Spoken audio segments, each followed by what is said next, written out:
Hey! La zone! C'est la zone! La zone à Marcoux! Ce matin, en terminant l'émission, je m'en vais tourner des ramen, dont un avec mon ami Ricardo. Oui! Mais c'est mon ami, et cette amitié-là s'est faite de façon assez spéciale. Je vous raconte. Raconte-moi tout, Marcoux. Raconte-moi tout, Marcoux. Alors, tout ça est vrai. On est en 2015. Je travaille pour l'émission En mode Salvaille. OK? On est 4 auteurs, dont M. le juge, qui est là aussi, travaille aussi là-dessus. Et en travaillant là-bas, c'est beaucoup d'heures parce que les émissions sont tournées le soir. Fait qu'on rentre le matin, on a les tournages le soir. Les lundis et mercredis, on termine à 11h, on rentre le matin, on continue. Et donc, on a une demande à Éric Salvaille. On lui demande de nous acheter une machine à café. Et là, on connaît Éric, gentil comme ça se peut pas, alors il refuse. Ah non, ça c'était trop pour lui. Alors, on décide de... on décide de nous autres, on se cotise, on essaie de voir ce qu'on pourrait s'acheter, etc., parce qu'on était surpayés, évidemment. Alors, pas capable de s'acheter une machine à café. Et à un moment donné, il arrive une idée, c'est de faire un stunt, donc de faire un segment où il va y avoir un duel pour savoir qui est le meilleur patron entre Éric Salvaille et Ricardo.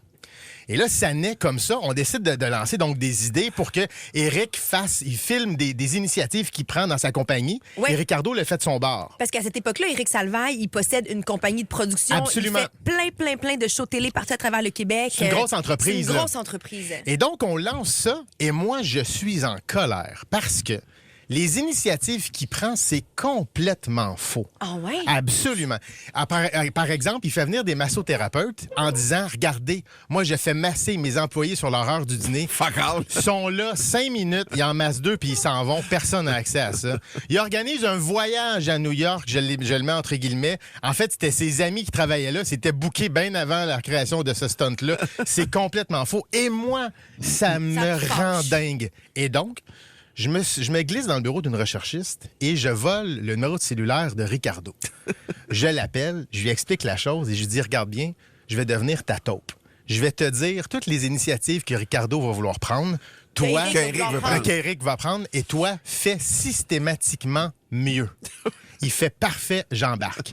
Et là, donc, je lui envoie les informations au fur et à mesure. Mais à un moment donné, il y a un stress parce que quand on fait des lectures, Éric Salvaille, il est juste à côté de moi. Fait quand on lit les sketchs juste avant les émissions, et des fois, Ricardo, il me texte. C'est écrit Ricardo.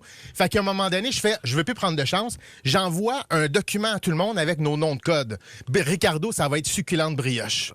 Sa femme, ça va être le muffin. Moi, c'était aigle fin. Fait que là, on se parlait en code et j'y envoyais tout ça en échange d'une machine à café. Ben oui! Alors, je lui envoie tout ça et un soir, on part devant son entreprise et on tourne l'échange. Je lui remets les derniers documents à Ricardo. Lui, il me remet une Nespresso Turboline écœurante, une super machine à café. Et arrive le soir où il y a le dévoilement de qui est le meilleur patron. Mais évidemment, Éric, il comprend pas. Il s'est toujours fait voler le compte, lui-là. Là. Et finalement, dans l'émission, on dévoile la vidéo de moi qui fais l'échange. Voir la face d'Éric Salvaille live se démonter. Il était fâché. C'était magnifique. Ricardo remporte le prix du meilleur patron.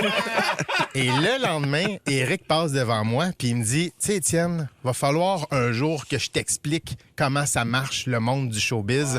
On ira prendre un café. J'ai dit, pas besoin, Éric. J'ai ma machine. T'as aimé la zone à Marcoux? Retrouve Étienne et toute l'équipe de Debout les comiques en semaine dès 5h30.